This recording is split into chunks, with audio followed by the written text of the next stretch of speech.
Hello and welcome to the Lebanese Politics Podcast. My name is Nizar Hassan and I'm joined as usual by Benjamin Red. How are you doing, Ben? I am doing great, Nizar. Why? Do we have a cabinet?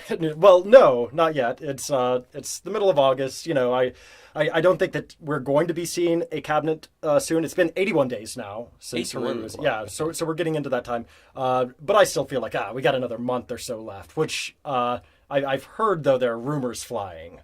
Yeah, I've received a couple of WhatsApp messages at least saying these are the names That of the sounds next totally ministers. legit, by the way. Yeah, Totally it's very legit. credible. Very credible sources saying that these are going to be the ministers with the names and everything. But one especially funny rumor was that Gibran Bassil would be a minister of state, which I found really nice and funny as a rumor, because it said Gibran Bassil would be the minister of state for presidential affairs, which is like I think it was a mockery thing to this whole Aoun family business kind of aspect. But yeah, what other major news do we have this week? So it's the middle of August. It's right before Hajj, the time when Muslims from around the world go to Mecca to do their pilgrimage. And so we are seeing that this affects Lebanon because, roughly 2/3 of the population is Muslim. And so we're seeing a lot of departures from our airport right now. MEA, Middle East Airlines, just announced that for the Hajj period, they're going to have 70 flights going to Jeddah. Which is a lot more. They usually have 2 per day or whatever. So this is probably something like twice as many departing flights as they usually have, just to account for these 12,000 pilgrims that are expected to leave through Beirut International Airport, right? Mm-hmm. But the reason this is more interesting than normal is because the airport's already crazy over capacity. Okay. And so it's built for 6 million people, and already last year they had 8.2 million going through it. And so we're already over capacity. There's already all these complaints. Summer months are always the high months, and especially August. August is usually the most traveled month for the airport. And so we're adding on top of all of this stuff, the Hajj pilgrimage. Yeah. And so wait lines are going to be even worse. There was a problem with the AC failing a couple of weeks ago. All of these things are just going to be bad for this month until passenger numbers start to fall off, right? But we do have plans to expand the airport, don't we? Yes, but that's sort of a long-term plan. That's part of the capital investment plan, capital investment program that they unveiled at the CEDAR conference in Paris in April. But this is it wouldn't even get started really until 2020 at the earliest. So I see. We're looking to have overcrowding at our airport for the next couple of years at least.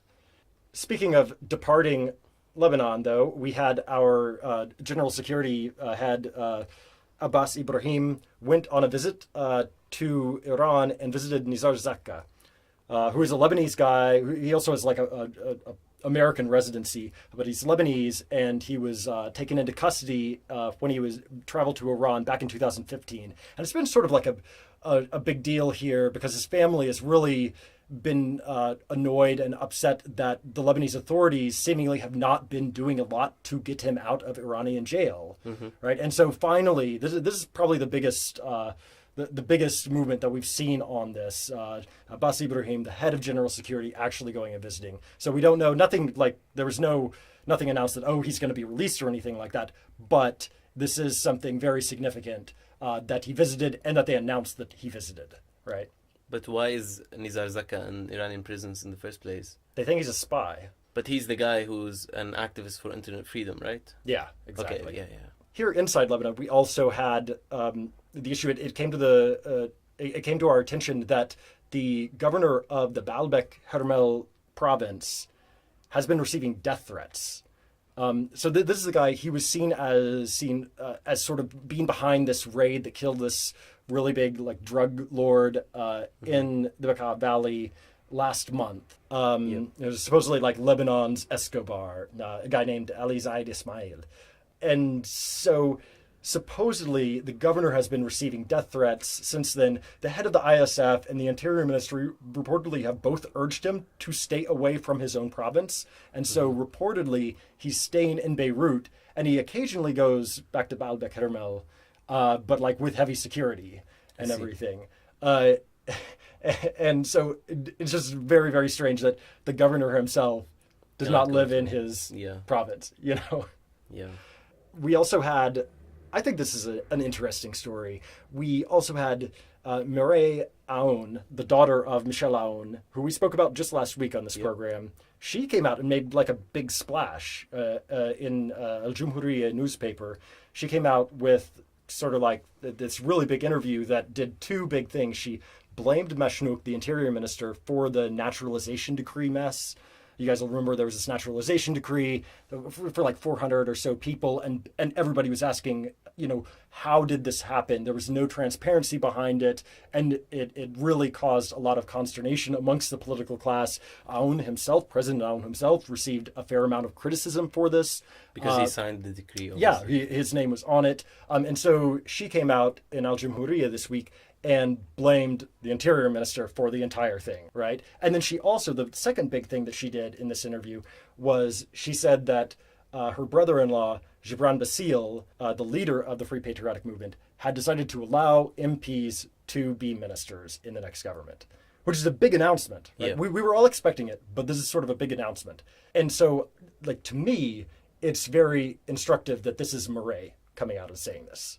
Yeah, she rarely makes like big political statements. I can't think of another time that she is. So, and she's also, remember, she's rumored to be in the running to be a minister. Mm-hmm. So it almost looks like this was sort of like a test drive. Like, okay, let's put her out in the public eye a little bit with this very prominent announcements and sort of see how it goes. So I don't know, maybe we'll be seeing more of Mireille in the future. But for sure we'll have Bassil in the next government. I think we can safely say that. Yeah. And probably Shamil Roukous or these big names from the FPM, Ilyas Bousaab, etc. Likely. Yeah. And then I think the other big stories of this week all really revolved around energy and electricity, which is something we're going to get into a little bit later on the program. So first off, we had the Beirut MP, Paula Ya'oubian, who we've spoken about, I think, a fair amount on this program, just like the one civil society candidate to win election to parliament. She held a press conference on Tuesday coming out like totally against Beirut's so-called waste-to-energy plan. Beirut wants to build an incinerator in order to sort of solve two problems, two birds, one stone. They want to get rid of waste and produce more electricity, right? Mm-hmm. And so like the city's behind this, they want to do this.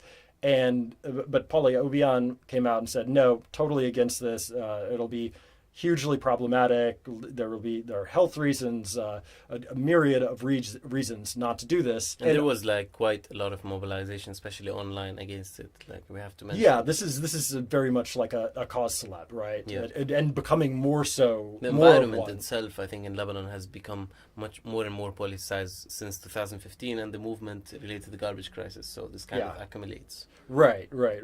I think it's interesting to note at this news conference. We also had Shamil Roukous of the FPM and Jean Talousian, who is in the Lebanese Forces bloc, widely seen as representing Antoun Sahnawi. Okay. Also there, they reportedly also signed a petition against these incinerators. So we may end up seeing we've got these three different Christians from different sides of the political spectrum all coming together against this plan. Maybe this is sort of like the nucleus of sort of a broader coalition against the incinerators. Mm-hmm. Interesting. We also had the generator operators threatening to shut down over this metering. You've heard about this, right? Yeah, of course. Yeah, so the government wants generator operators to install meters because right now the generator operators just charge like a flat fee. Yeah. If you're hooked up to the generator, you pay X amount every month, and that's it. The government wants these to be metered. The generator operators don't. Yeah, this is a very popular, I think, like proposition that we have meters and therefore we pay what we consume. But in a lot of villages, I think in most of them, we don't have that, and people just pay subscription fee that is flat, and also that is usually much more expensive than the electricity they're getting from the state. So even if they don't live there full time, they would have to pay two bills and a huge amount of money, even if they're barely using any electricity. So right, and so the idea is that if this goes through, then generator operators will be getting less revenue from their customers, right? And so they're against it, so supposedly because of this, and so there's this sort of back and forth right now between the generator operators and the government. We had a meeting with the economy minister and the interior minister, and I think the energy minister this week, and them basically United Front, FPM, and Mustaqbal coming out saying, no, that we are going forward with this. We will make sure that these meters are installed. Mm-hmm. And I think it's interesting that the government took this step, because usually what they do is tell all the generators the price that they have to charge customers. And almost no one charges people this price, because usually the price is set by the Ministry of Energy. So, for example, they tell them that you have to charge people a certain amount of money that is actually pretty affordable, and then all generators charge people more.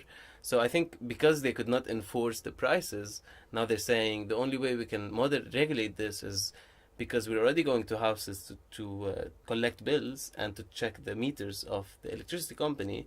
Then we can also check if they have meters for the generators, or for sure whether people are paying according to what they consume or not. So it's a smart thing to do, I think. Yeah, but I think we're not quite there. We haven't reached a resolution here yet, because we're still having this war of words between the two sides, between the government on the one side and the generator operators on the other side, right? And so we're going to have to see where this lands in the end. Yeah, it's funny though that they're threatening to shut down their generators, which is their only source of income. You know, people will live without electricity, but they will literally just go out of business. Right. And speaking of generators, generator owners going out of business, the ones in Kasserwan are going out of business as of this week. Supposedly, the third power barge arrived in Zouk Mikhail and was hooked up as of Wednesday. It started producing electricity. It added 150 megawatts to the grid, and supposedly now in Kasserwan and parts of Jebel Metin, they're getting like 22, 24 hours of electricity even.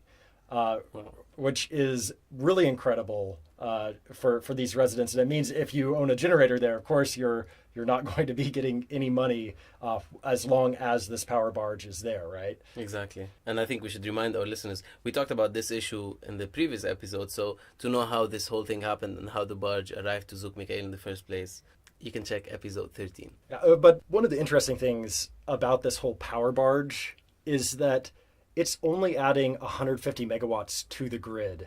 It's designed, it could be adding 235 megawatts, mm-hmm. right? And it's operating, significantly below capacity. And I think that just sort of speaks to, it's sort of like a microcosm of the problems in the electricity sector in general in Lebanon, right? Yeah, exactly. We're getting free electricity from this barge, and we can't even get all of it, right? Yeah. We can't even capitalize on this, which should be so easy to do, right? Mm-hmm. So if we look at the main problems in the Lebanese electricity sector, well, okay, obviously we've got this deficit, right? So we're producing about 2,200 megawatts, mm-hmm. But peak demand in August 2018 is probably something like 3,500 megawatts. So we're down by over a third. Yeah. We've got this deficit. And that's why we have electricity cuts. Exactly. So, typically this would be, if everything were treated equally, then we'd have probably 9 hours of cuts a day everywhere in Lebanon, mm-hmm. A little bit more than a third of the day, right? Yeah. But because of the way things are done, Beirut only sees 3 hours a day typically of power cuts, but the rest of Lebanon gets half the day, 12 hours gone, right? We also have the issue of just the power grid not being up to snuff. So not only is there a production issue, but the network that carries it has not been well maintained, it has not been built up to fully utilize the capacity of what we can produce. So this power barge that's docked in Zouk Mikhail, the network just can't handle it, right? That's why it's not producing the full 235 megawatts, right? So we're losing something like 15% of the electricity we produce because of this technical problem. Yeah, we've got technical losses, but we've also got theft, right? Exactly. And theft is, I think, reports estimated to be around 20% of electricity. So I think this takes a lot of political rhetoric. A lot of people speak about theft and bill collection as the main problems in electricity. But together they only amount to 25% of the electricity that we already produce, which itself is not barely enough to cover the needs of the country. So the main problem, as you said, is electricity production. Yeah, yeah. And then all of this comes and hits the state finances particularly hard as well. As far as like subsidies go, the government pays something like $1.4 billion a year to cover costs for consumers. In 2017, this was about 13% of primary expenditures, like primary expenditures from the state budget. 13% of them went to EDL, the state electricity company, which is a huge, huge amount, to be paying. But I think, like, speaking of that specifically, it's important to distinguish, like, these subsidies that we are paying, these $1.4 billion a year, in terms of subsidies. Like, describing them as subsidies is different from what a lot of people usually discuss them at, which is that they are losses for the company. They are not really losses. They are just what the state is paying on behalf of electricity consumers. Yeah, right. So this is a very important distinction, because when we will talk about privatization later, but this is described as a problem. The problem is that that the electricity company is losing money. It's rather that the state is paying on behalf of people for this electricity. So it's a different issue. Right. Let's go back and just describe, like, give a very quick blow-by-blow history of electricity in Lebanon. I mean, the first electricity concession, it was in 1906. So we've had electricity in Lebanon for like 112 years. This is not a new thing, all right? And EDL, Electricité du Liban, was created in 1964. It provided actually an excess of electricity to the country, like more than 24 hours of electricity, which is great until the Civil War happened. And then in the Civil War, you saw that capacity and the network all just get, blown to pieces. And so in the 90s, the decade immediately following the Civil War, we had this huge push to rebuild, right? And I'm talking about everything, right? Rebuild everything in Lebanon. And a huge part of that was the electricity sector. People wanted to get back to that 24 hours of electricity that they remembered having before the Civil War. And so we had all of these projects, like hundreds of millions of dollars being pumped into building plants, the Zahrani plant, the Deir Ammar plant. All of this stuff happened basically in the 1990s. And then you get to the 2000s, and all of this seems to stop. Everything sort of grinds to a halt. You don't see any new power plants coming online. Actually, the opposite. Because of issues with maintenance and everything, you start seeing power plants start to operate below capacity. And you've got like turbines, like Zook Unit 3 stopped working in 2001, for instance. Only one of the units at GIE was actually maintained. The other 4 shut down at some point. You've got this lost decade where nothing was really done in this sector. And to give a bit of context, this is the time where Lebanon started facing the huge public debt problem. And the political rhetoric was that we should cut down on expenses as much as possible to make up for the increasing public debt. So there was more and more a discussion of privatizing electricity and not making new investments in it, as a way of reducing public expenditure. So in line with this privatization rhetoric, we had the 2002 law passed by Parliament, which said that a new electricity regulation authority should be created, and this authority would be giving out licenses to private companies to build power plants and then sell power to the state. But it would also have a vision for the electricity sector and basically regulate the whole sector. But this was not created and is not here yet. It exists in all the political platforms of many political platforms of political parties and groups, but it hasn't been created yet. Yeah. And so we had this period that things just didn't happen despite this law, right? Despite this, and then that really ends though in 2010. The Minister of Energy at the time, a certain Gibran Bassil, comes out with this comprehensive plan. And to his credit, I think it really sort of started kicking off reforms in this sector and building in this sector again. And it was a huge plan. It was like $5 billion from the government, from outside, from the private sector. And it was supposed to produce, from my perspective, what sounds like astronomical amounts of energy, 4,000 megawatts by 2014, 5,000 by 2015, and Lebanon would be an energy exporter by 2018. Obviously, this didn't happen, but at least in its full sense, right? Yeah. But it did happen in part, right? So there were certain parts of the plan that were implemented. The main goal was to plug the hole, and so they wanted to have new plants in Zouk, GIE, and Deir Ammar, and rehabilitate other plants in other parts of the country. And the Zouk and GA ones were built. Like the additions were built. Deir Ammar 2 was not built. We'll talk more about that. Yeah, the Deir Ammar plant might actually be built soon because it was originally contracted in 2013, but then there was the whole project was halted because of a conflict between the Ministry of Finance and the company about who's going to pay the VAT, because the contract is very ambiguous about that. So VAT is $49 million, and the company said, you have to pay it. The Ministry of Finance said, we're not giving you the money. So they took Lebanon to an international arbitration court, and apparently they would have made us pay $350 million in penalties and compensation. So recently, very recently, earlier this year, the Ministry of Energy reached an agreement with the company that they will not make us pay this money. So they will withdraw their lawsuit. In return, the contract will change from an EPC contract, which is where the company builds a plant and then gives it to the state without making profit afterwards, just profit from the construction itself, to a BOT, build, operate and transfer contract, where the company actually operates it for 20 up to 25 years, makes all the profit, and then gives it to the government. So it becomes a governmental property afterwards. So it's a very different form of privatization or private-public partnership. And so, like, we finally may be seeing this issue resolved now, but it should have been resolved, like, way back, 5 years ago or something like that. Yeah, and it right? will cost us more money. Yeah. So, yeah, we had sort of this partial implementation of the Basile plan. The plans to refurbish existing plants didn't really happen. And the longer-term plan also didn't really happen. It was to, like, build large plants that would run on natural gas.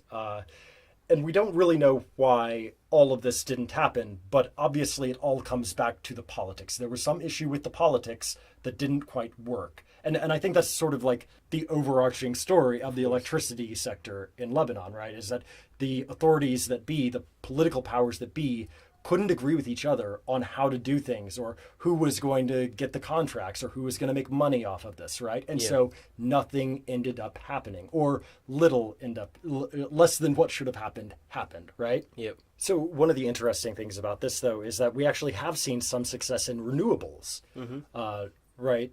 With wind farms, photovoltaic, and stuff like this. And according to Jill Amin, who is an expert who works with renewables with the UNDP here with the Lebanese government, this has largely happened because it sort of flies under the radar politically, right? There's no fuel involved. There's like these sort of money issues don't really exist to the same degree as they do with renewables. So you see these wind farms up in Akkar, for instance, getting built actually, and Lebanon has committed to making 12% of its production come from renewables by 2020. Now, we're probably not going to hit that, but Amin says like maybe we'll get to like 9 or 10 or so percent by then, which is pretty impressive and pretty interesting, but also interesting to note that the reason is because the politics is less involved in the sector. That's very interesting indeed.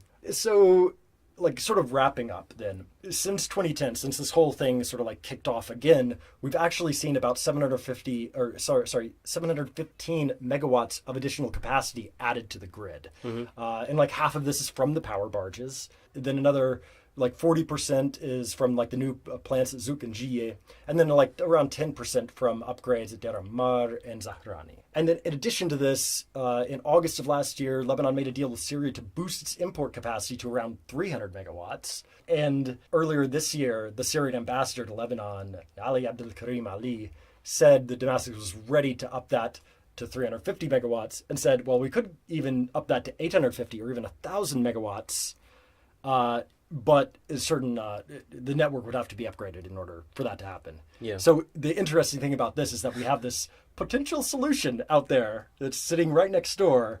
And I think that this is something that maybe we'll have to talk about again later, is that Syria does offer a lot of potential solutions to intractable Lebanese problems, not only in the electricity sector, but also in, say, the trash, solid waste management. Syria has got a lot of space. In Lebanon, nobody wants a landfill in their backyard, but Syria's got a lot of space for that. So as the Syrian war comes to a close, then Syria has a lot of things that it could sort of offer Lebanon if Lebanon wanted a deeper relationship and wanted to solve these problems. But then we go into even bigger and more interesting kind of political dynamics that we'll talk about when they happen. Exactly.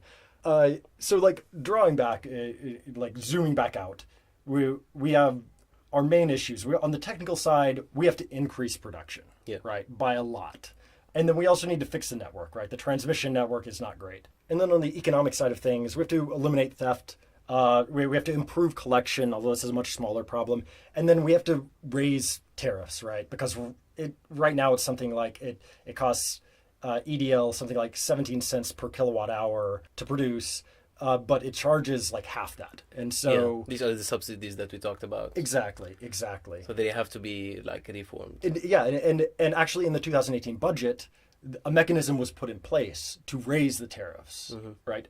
But, and this is the problem, in order to raise the tariffs, you have to get to 20 to 22 hours per day of electricity distribution, and then EDL is allowed to raise the tariff by 42%.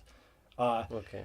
And this causes this weird catch-22 though, right? Because until you get to that 20 to 22 hours of production, you're putting more money in, you're losing more money.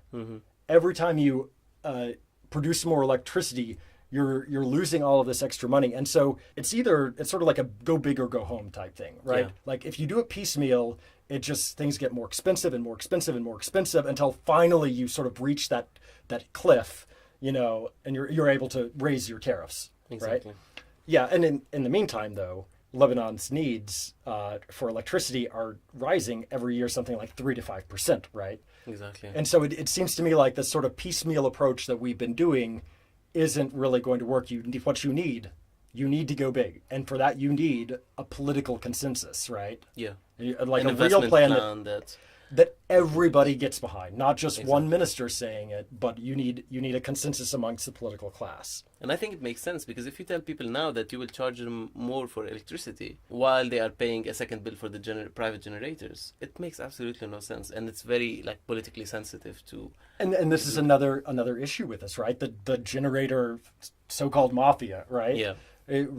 We know that the generator owners, they have political connections, and we know that there have been like certain issues that they control like private electricity provision in some neighborhoods, that they have deals with each other so that they don't compete and the prices don't go down, that they pay more than what the ministry tells them they can get. Yeah. And not to say that these problems are intractable.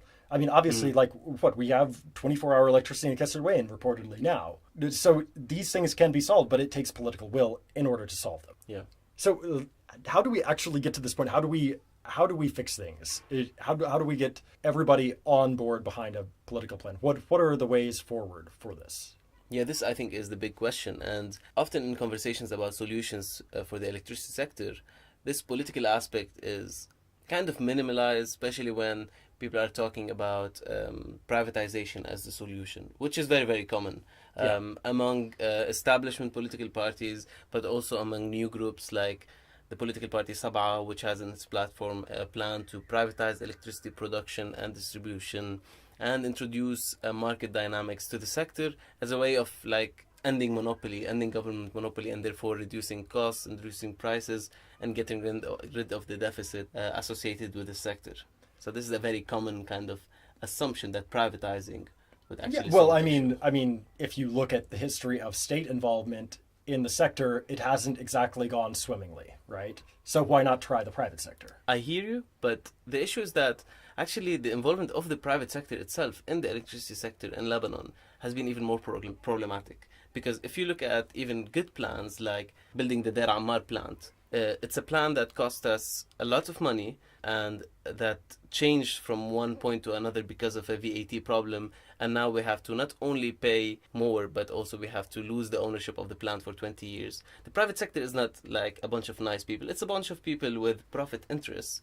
And like large companies are the companies that get contracts for sectors such as electricity. So in the context of Lebanon, we're talking about large companies with political connections. These are the companies that will get the contracts, so they are not like some kind of pure component in this game that would not have like crony interests. Right. The people who control the politics and the people who control the private sector are the same people. Exactly. So you're never going to have like this purely theoretical, this purely theoretical private sector doesn't exist. Exactly, like the case where arguably the conflict between Tahsin Khayyat, who owns Al Jadid and who also owns Middle East Power, that operates the plants of GE and Zouk, the extensions of the two plants, had a conflict with the Ministry of Finance, which is controlled by Birri through Ali Hassan Khalil, and therefore the operation of these new plants were not actually launched till 2 years after they were scheduled. So this is a private sector matter, and it's not working well. The power barges are also a private sector solution, and they're not perfectly working. You also have the issue of electricity of Zahle being the solution that everyone discusses as like privatize it like Zahle did. Well, they have 24-hour electricity. Yeah, but the reason why they have 24 so it's hours, working. It is working in terms of how many hours of electricity you're getting, but also most people have 24 hours of electricity if you count private generators. The only difference is that in Zahle, the company that has the concession from the state to get the electricity from EDL and then redistribute it for a higher price, which itself is a source of profit. So they pay like 50% of the amount of money that they charge customers for the electricity because of this old concession that they have from EDL. So this is why they were able to make profits not only on their privately generated electricity, but also on state electricity that's supposed to reach consumers for a lower price. So essentially, they're basically raising the tariff up to what it should be. What it should be in market terms. Right. Exactly. Right. But this is how they did it because of the concession, partly, which doesn't exist in all areas. It only exists right. in Which I think we should explain. The concession is a special legal vehicle.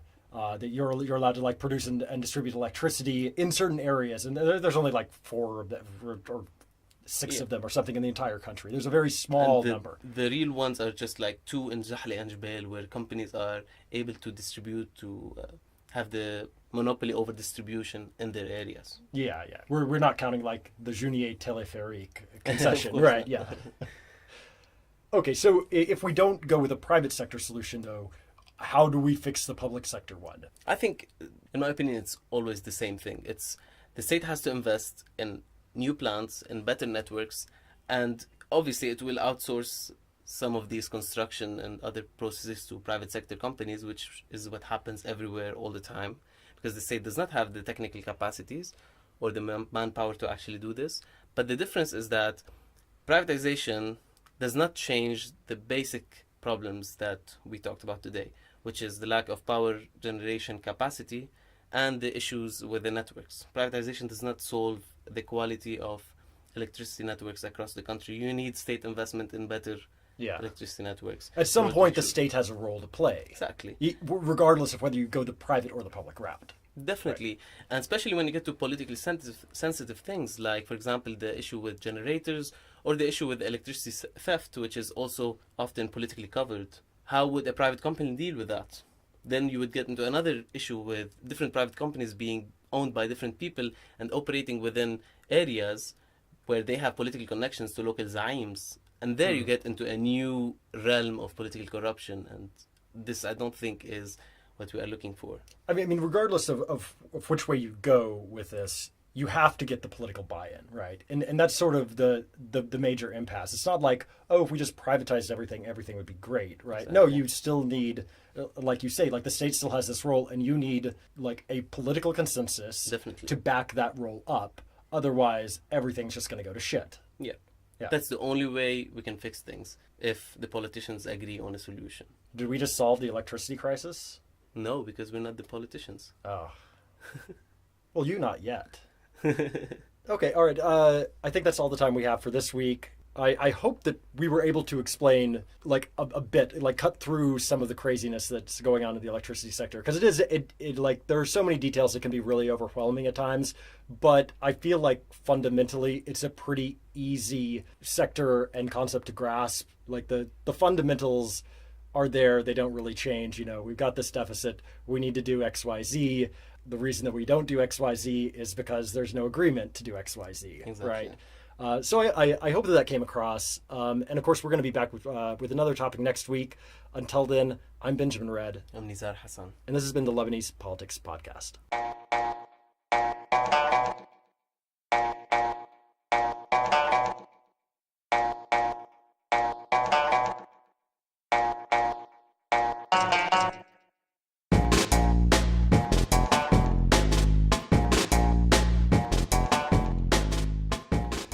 The Lebanese Politics Podcast is brought to you by myself, Nizar Hassan, Benjamin Red, produced behind the scenes by Susan Wilson, and the music is by Omar El Fil.